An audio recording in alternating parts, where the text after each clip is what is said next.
Today's webinar and presenter is presented by Dr. Jessica Kalura.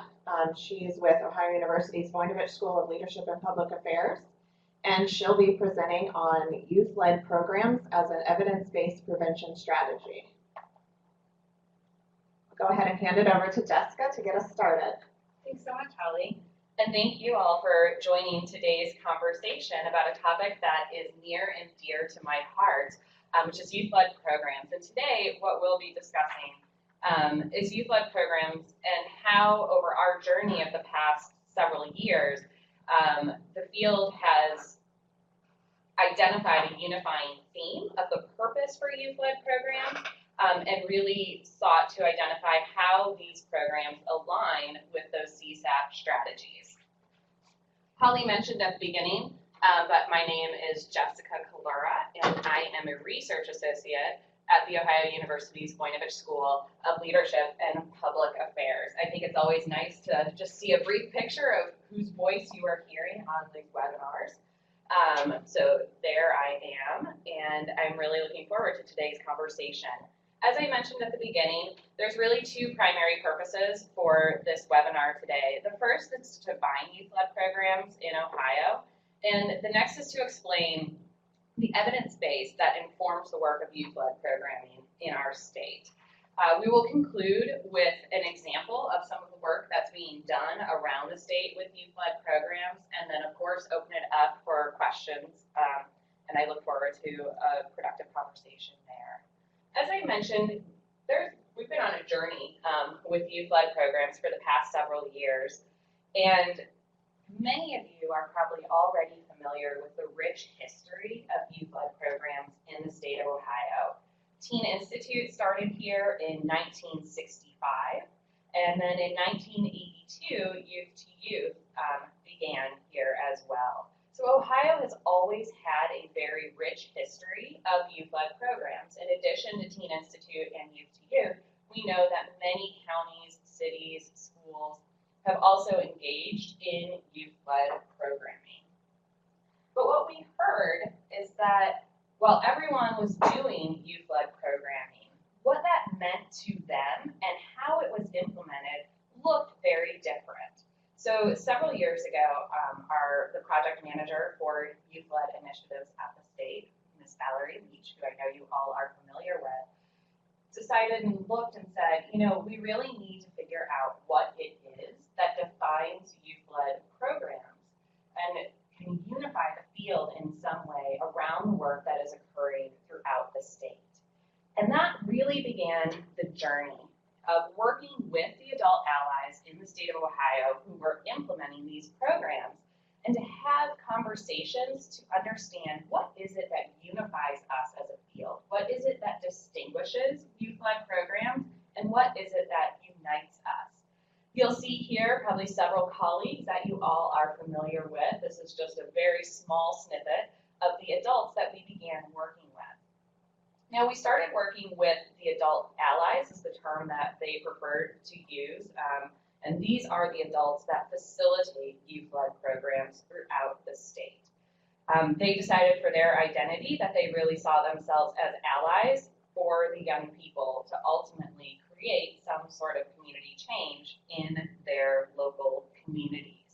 So we started these conversations about what work was being done at the local level and how they identified and what they saw the purpose of youth-led programs were. Trying to understand what are your goals that you're seeking to accomplish with your young people. Now, part of these conversations, we heard a lot of different terms being used when they talked about a youth-led program. Some of the adult allies said that what was core to their program was service learning. So when we then discussed what service learning means in a broader context, and we talked about it being connected to curriculum and kind of this project, for example, a young person might go serve food at a shelter and then come back and reflect on that opportunity that they just had. When we started talking about that broad understanding of what a service learning model looks like, we heard the adult allies who were saying they were doing service learning push back and say, okay, well, I'm using that term, but no, that's not exactly what I'm doing. Many of the adult allies also use the term a youth advisory board for their groups. So when we talked again about what a youth advisory board does, which is traditionally kind of its own standing body that an adult coalition may go to and seek input on matters that affect youth, we heard the adult allies again saying, well, I use the term youth advisory board, but our young people do more than provide feedback to an adult coalition. They lead their own initiatives.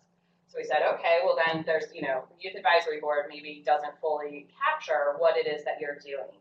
We also know that there's youth and governance models, and we heard this being used occasionally, and that's when young people serve directly on an adult coalition or on a community coalition. And kind of have an equal voice to the adults at the table. And once again, we heard the adult allies say, no, that's not, we might use that term, but that's not exactly what we mean with a youth-led program. So what is it? What is the thing that distinguishes a youth-led program from these other commonly used models of community engagement? What we heard over and over from the adult allies is that the thing that distinguished youth-led programs was this notion of youth empowerment. And interestingly, when they were talking about empowerment, they didn't just mean this broad understanding that young people would have more confidence in their leadership abilities.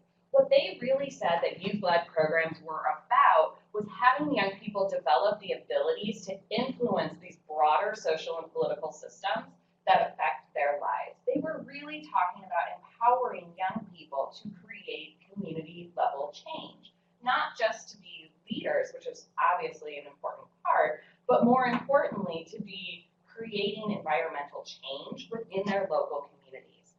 So once we had that unifying notion, we could break it down a little bit further and say, if we are about empowering young people, as we're defining it here, that we want them to be able to influence and lead these broader social change initiatives, how would we define the overarching goal of youth-led programs in Ohio? And many of the adult allies that we were working with were preventionists and had backgrounds, although it was certainly an interdisciplinary field. Many of our adult allies, the planning process that they were most familiar with was the strategic prevention framework. So from there, they said, really what we're having young people do is collectively engage in a planning process. For many of the adult allies in the room, the planning process that they were familiar with was, again, the strategic prevention framework. But they're planning for a purpose. The purpose is to create and implement a plan that uses evidence-based strategies with that big goal of creating community-level change. Because again, it's about empowering youth, and empowerment is linked to that broader community-level change. What was really important in this definition was the acknowledgement that each program has its own unique history and its own identity. So what this didn't mean for the adult allies was by finding a unifying theme, it didn't mean that anybody had to lose their identity. Those groups, they could still continue to do the activities that have always been important to them. So they may still do leadership retreats. They may still engage in community service projects or alternative activities like Red Ribbon Week. They may still do these things, but ultimately, what they do that links them to this broader network of other youth-led programs in the state of Ohio is this core of engaging in a strategic planning process. When we started talking more broadly with the network of adult allies involved in youth-led programs, they really were excited and felt that they could connect to this vision of youth-led programs. But what we heard from them was we need one step further. This goal helps me to understand what it is that I'm supposed to be doing with my young people, but it needs to go maybe one level deeper for me to truly understand the day-to-day, kind of the core tasks of what I need to accomplish with my young people. So we took this back to the adult allies, and what they decided was to create a definition. And they defined a youth-led program as a community-based process in which young people do three things. They determine a problem of practice, they identify the root causes of the problem, and then they select and implement evidence-based strategies to address those root causes. There's a couple really important terms that are used in this definition. The first of which is this notion that a youth-led program is a community-based process. The adult allies, from their work with their young people and as they were moving this vision and goal of youth-led programs forward in Ohio, started reflecting on the work that their young people do in relation to what we as preventionists know of the CSAP strategies. And they realized their youth-led group is essentially acting as its own community-based process. This is important because it means that youth-led programs are in and of themselves an evidence-based strategy, an evidence-based prevention strategy specifically. So the Adult Allies said, this is a youth-led program. It is a community-based process. We have evidence to support that, which I'll very briefly refer to in just a moment. And as a community-based process, as almost a coalition of young people, they engage in 3 core tasks. And there it is again. They determine that problem of practice, they identify the root causes, what's contributing to this problem, and then they select and implement evidence-based strategies. They often select and implement evidence-based strategies that we know can stand alone. So environmental strategies or prevention education strategies. And that comes from, again, that Ohio Moss guidance document where we see that there are 2 evidence-based prevention strategies that can create change on their own, whereas the others need to be used in concert with one of these key strategies. I mentioned that this wasn't just the Adult Allies. The Adult Allies were reflecting on their own experiences, but we were engaging in conversations to link their experiences to what the research and evidence base tells us on youth-led programs. And 2 key frameworks were identified to help guide the work of youth-led programs in Ohio. The first is displayed on your screen on the left. I know it's small and hard to see, but it's just to give you a brief overview. That is the Youth Empowerment Conceptual Framework. And then the second framework is the Strategic Prevention Framework, which we alluded to before. These 2 frameworks together, along with the definition and the goal of youth-led programs, help to articulate the work and the evidence that supports youth. From the Youth Empowerment Conceptual Framework, which here is sometimes referred to as the Holden model because she was the author of the original article that this framework comes from, what we get are those group processes that Adult Allies promote to assist their young people in kind of carrying out the community change initiatives. This is essentially where we get the core attributes of that community-based process that young people engage in. And then the Strategic Prevention Framework gives the structure. It's the what. What is it that the young people are doing and implementing? So we have the process for how the group operates to align with the community-based process, and then we have the structure of the actions that they are taking. Once we had all of this kind of identified in terms of the theory and what grounds youth-led programs and this unifying vision, the big question of what's most helpful is always to say, what exactly does this look like in action? So we've unified as a field, but what is the end result? What are young people doing, and what does that look like? Core to young people carrying out change initiatives, again, is this group of adult allies who are responsible for facilitating. We all know that young people have the skills, but they also need guidance, so they don't just go out. We say youth-led programs, but it doesn't mean that adults don't play a role. So adults play a really critical role in getting their young people to ultimately complete a strategic plan. Again, that relates to this overarching definition of youth-led programs. And I know, again, that this is hard to see, so we're going to break it down, but I do want to acknowledge that the strategic plan that's displayed on your screen right now was developed by the young people in Lawrence County. And I know that Molly Stevens participates in the collective impact work as well. So you all have a resource in one of your peers and colleagues who has done youth-led programming and continues to do youth-led programming in Lawrence County. And this is the work of her young people. This is what they engaged in last year. Their first step was they kind of established themselves as a community-based process, focusing on those core processes. And while they were focusing on those core processes, they were making critical decisions. And the first critical decision was determining what is the issue that we want to focus on in our county. So we know that young people are dealing with a variety of problems. What they did was they reviewed data in their community, and they determined the issue that they felt was most pressing for them to address was this issue related to mental health, specifically depression and anxiety amongst middle and high school aged students. And you see that they made this decision based on data. That's one of the core attributes of the Strategic Prevention Framework, right? We're making decisions based on data. Young people really enjoy engaging with the data and reflecting on the data because as they've told us repeatedly in different locations throughout the state, it makes them feel important. So what they said is this depression and anxiety is our issue, and here is the evidence to support that. And you see that data provided there, and they were drawing from their ODS survey results. But we know that in order to create change, we don't just say, here's the problem, what are we going to do about it? We take one step further and say, here's the problem, what is contributing to that problem? In other words, what's that second step? What are the root causes? Why is this problem happening here? And through community conversations, so now we're moving into some qualitative research, the young people identified 3 root causes for this problem.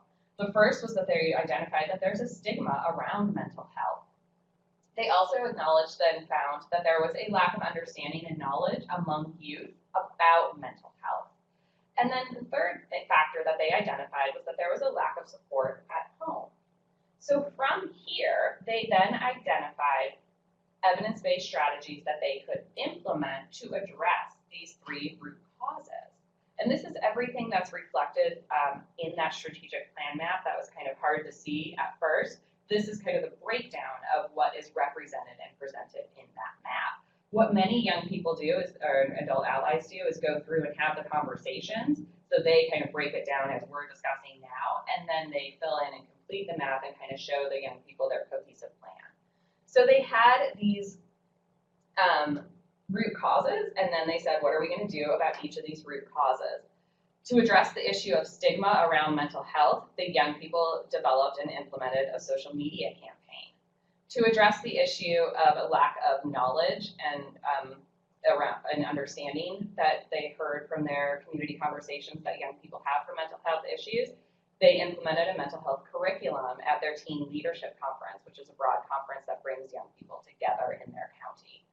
And then that third issue of a lack of support at home, they developed and distributed information packets that were sent home to their parents.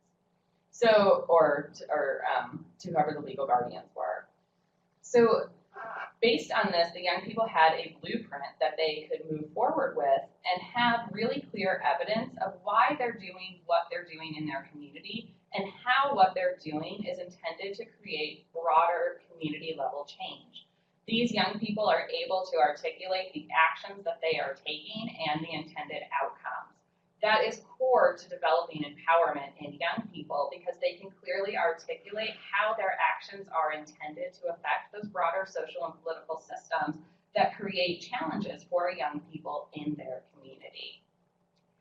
I wanted to acknowledge one of the great things with youth-led programs in the state of Ohio is that we have established regional learning collaboratives. So you'll see here information about the adult allies who currently lead regional learning collaboratives in their respective regions. There are 5 regional learning collaboratives. They host meetings where they talk about and support other adults who are interested in carrying out the vision of youth-led programs in Ohio. They typically offer these meetings on a quarterly basis, but they are available for you all to connect with and for you all to attend meetings if you are interested in learning more and implementing this strategy in your community. These adult allies also have core connections to the youth-led program throughout their region.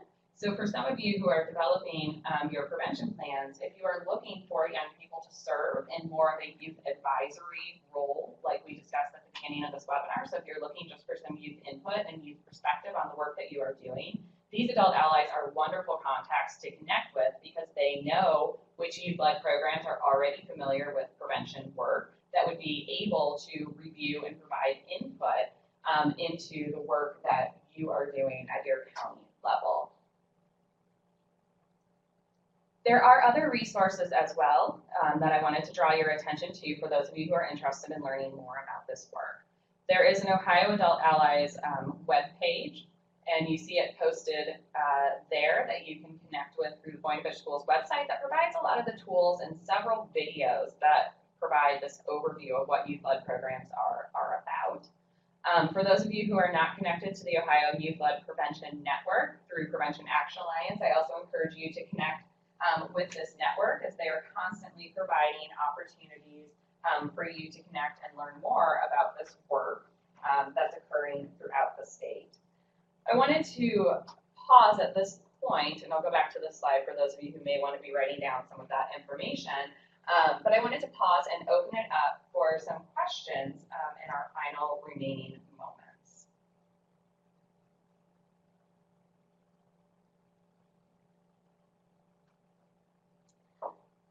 And I think that you can either unmute your phone and just ask the question over the speaker. You can also always utilize the chat box. And because I see that Valerie is on this webinar today, and she's played such a core leadership role in the good work that I had the privilege of presenting today, Valerie, I also open it up to you if there is anything that you think is critical that we didn't address that the participants today should be aware of.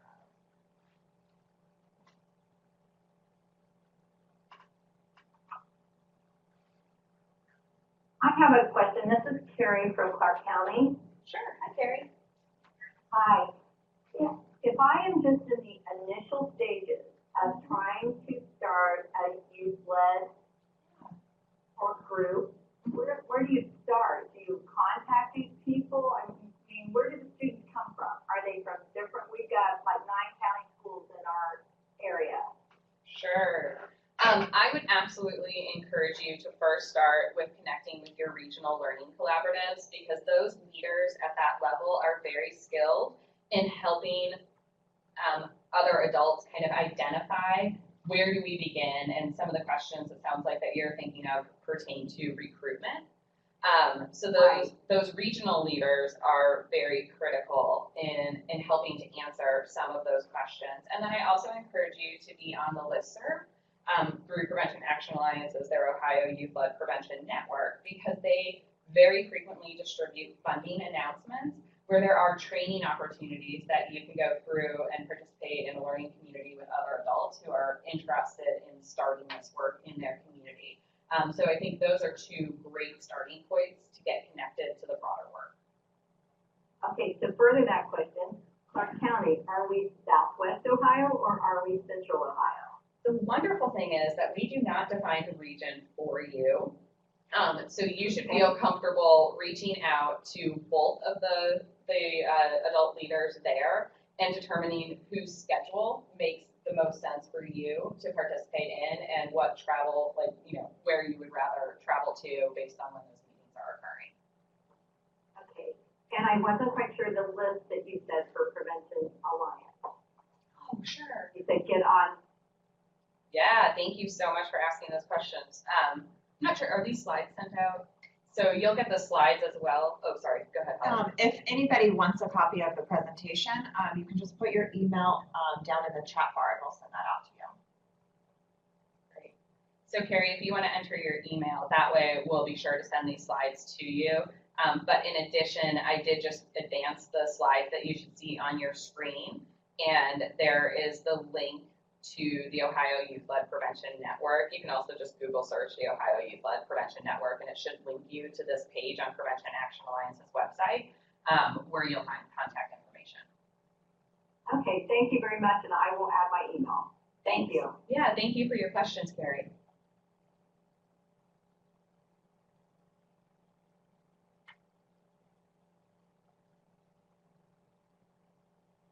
I see. Hi, Jody. Jody Galloway has been involved in this work as well, so we'll definitely send you the slides.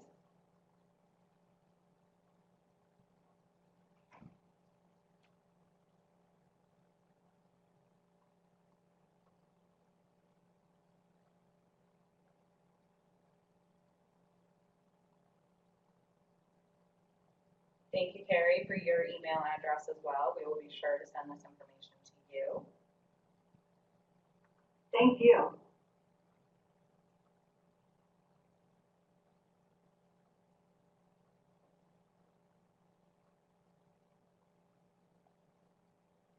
I'm just pausing for one more moment because I see that Jody is typing, so I want to make sure that we have an opportunity to address any remaining questions before we sign off for today.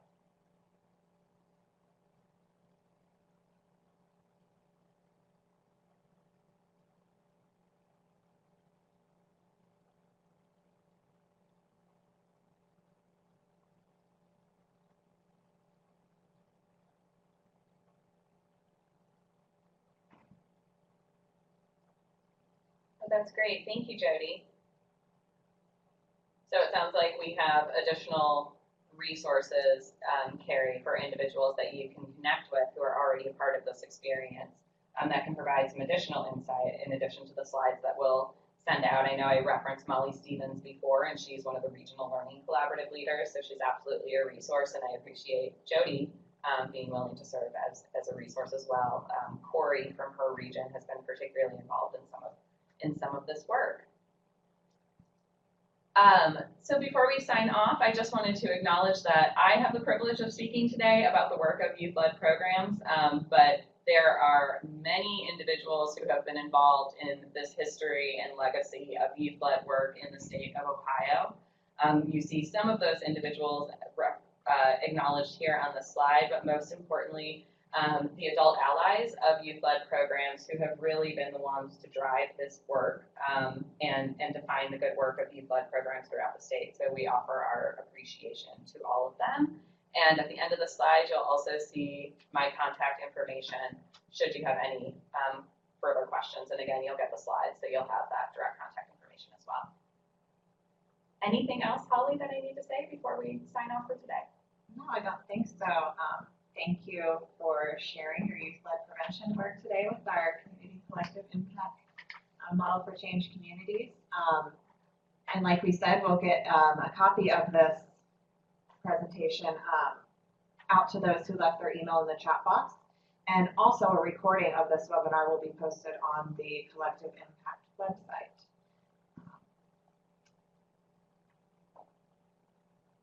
Great.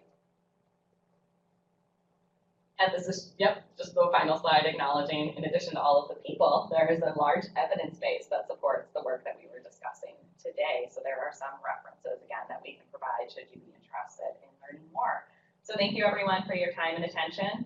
And I look forward to learning more about the work that you do as you connect with each other around this notion of youth-led programs following this webinar. Thanks, everybody, for your time today.